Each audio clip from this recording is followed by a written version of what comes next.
The first call came at 2:17 a.m.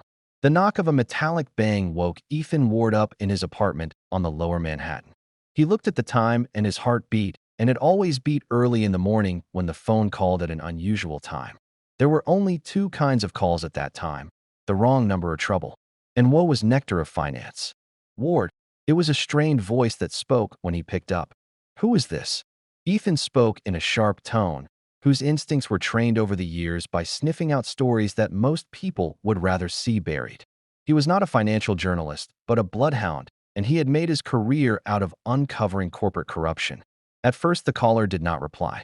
Breathing, labored, nervous, just. Then lastly, I was discovered. I don't have much time. Check the ledger, Ward. 17 entries, all coded. Under Meridian Trust in the vault. Click. The line went dead. Ethan reclined, and adrenaline took the place of sleep. Meridian Trust. A centuries-old silent bank with a sterling reputation, the sort that politicians quoted as the basis of American stability. When somebody was calling him at 2 in the morning regarding the hidden legend inside in it, it was not a small-time fraud. It was something far darker. By the morning, the news cycle had already set its own daily distractions on markets wobbling, tech layoffs, another senator under investigation, and still Ethan was thinking about the call. He repeated to himself, 17 entries, coded, ledger, vault, Meridian Trust. He was well aware that this was the raving of some drunk whistleblower or the end of something that may shake Wall Street. He made himself a coffee and opened his laptop and began digging. Meridian Trust had a clean sheet, too clean. It had never been fined in compliance failures as it was in most other banks. No scandals of laundering, no leaked suspicious activity reports to journalists. American finance did not have that type of perfection, unless it was manufactured. By midday, Ethan was in the lobby of the bank, where he mingled with brokers and individual clients. He caught a recognizable face between the elevators, the face of Anna Castillo, a middle-tier analyst whom he had interviewed over a story on offshore tax havens. Stinging, wary, and possessed of a conscience sufficient to make trouble. She ran an eyebrow at him. Ward, you here to stir up trouble? Always, said he with half a smile. I need a favor. The vaults of Meridian, how difficult to reach them? Her lips tightened. Without permission, impossible. What are you fishing for? Someone called me last night. Say there is a book of accounts in there. Her face grew pale, and Ethan was able to pick this up. So it's real, he pressed. She shook her head quickly. I didn't say that. But you know, being smart, you will drop it. Meridian is not any bank. You do not want to be in their cross-firing line. Her warning only justified his suspicion. Something was buried deep. Ethan followed the new filings of Meridian that night. Shell company after shell company, all of them directing through dubious Caribbean structures. Normal laundering frameworks, with the exception that money flows ceased at a dead end. There are no proclaimed beneficiaries. Billions just vanishing. The trend was repeated also 17 times. The caller hadn't been lying. Ethan sat back and a shiver ran through him. What could be so large that Meridian should risk, in a ledger, writing it all? Drug cartels? Sanctions evasion?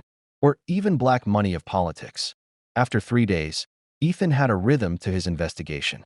Tailing the workers, rooting the offshore leakages, cross-matching the transaction codes. Then one evening a package passed under his door. No return address. Inside, a flash drive. He inserted it in a separated laptop, one which he never had an internet connection. The coded files flashed at him. Then, hours of brute forcing succeeded in cracking one of them. Numbers, dates, wire transfers, all with initials that caused his blood to rise. A.S., M, R, D, H, names that tumbled hideously in line with senior executives and CEOs. Then came the kicker. Every deal was associated with defense contracts, political lobbying companies, and on one occasion, a foreign sovereign wealth fund. This was not only money laundering. This was the economic bone key to American strength. And Ethan now held a copy. The following day, he made a date with Anna. They were sitting in a silent diner in Midtown, the type where no one was to ask questions. He pushed a printed sheet over the table. Her eyes opened with a scan of the codes. Where the devil did you get this? Ethan responded thoughtfully to an anonymous source. Ethan said, You knew, didn't you? Anna exhaled slowly. I suspected. We do transfers that do not touch the books, but are always disguised as interbank loans. I flagged one. and the next day I lost access. My supervisor told me that you were going to lose everything in case you ask again. Ethan said because this book made Meridian a corruption in politics. And not just domestic. It is foreign influence. Billions out of the grid. Her hand shook very slightly as she pushed the papers back. You won't be there to see the fallout, should you publish this. Meridian is not only guarding clients. They are saving a whole system. Ethan had never experienced fear crawling up his spine in the past years. He had previously been threatened, sued, harassed. But how Anna said it, it was not about lawsuits. It was about survival. His apartment was broke into 2 nights later. The room was undisturbed. Nobody had taken anything, but his computer was wiped out. The flash drive, too. The printouts were still only the paper ones, and they were concealed in a compartment beneath the floorboard.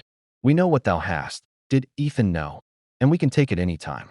Nevertheless, the novel was too sensational to inter. He contacted his editor of the Tribune. I've got something larger than anything we have run in the past decade. I must be completely safe, legal, digital, physical. The editor hesitated. How dangerous. Life-threatening. There was silence, then a sigh. Bring it in. But before he had time, Ethan was called in again.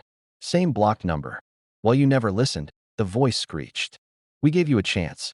Now you have set the goal on people who had nothing to say in this. Static crackled. And then the voice choked. The ledger is not what you think. It's not about money. It's about leverage. Click. Ethan's pulse raced. Not about money. About leverage. He ran the tracks in his mind defense contracts, lobbying firms, sovereign wealth funds. In case those were not merely financial records, but leverage points, then Meridian was operating a shadow government. A similar power system where all politicians, CEOs, and foreign leaders can be bribed or blackmailed. The consequences were appalling. He hastened to meet his editor, but he found police cars outside the office of the Tribune. Journalists were standing in endemic groups on the sidewalk, with grizzled faces. His editor had died, seemed to have had a heart attack. Except Ethan knew better. It did not happen by chance. Someone had pulled the plug. Now Ethan was truly alone. During the week, he was a fugitive, traveling between motels, carrying the printed copies of the ledger only. Anna accepted to assist him in solving the remaining few entries, and what they found drove the conspiracy into the nightmare realm. The last was no transaction.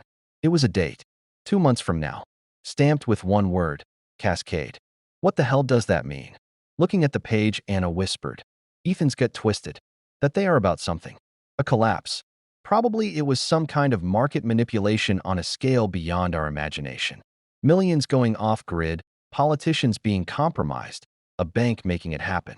And now Cascade. He had discovered the reality. Meridian was not only laundering money. Theirs was orchestrating a planned crash of the American financial system, which would change the balance of power to whoever will survive with cash offshore. It was not a record only in the ledger. It was an economic war map, and he was holding it. On the evening of the day he had found out about the word Cascade, Ethan noticed a black SUV parked in front of his motel. 3 nights ago, the same one came after him.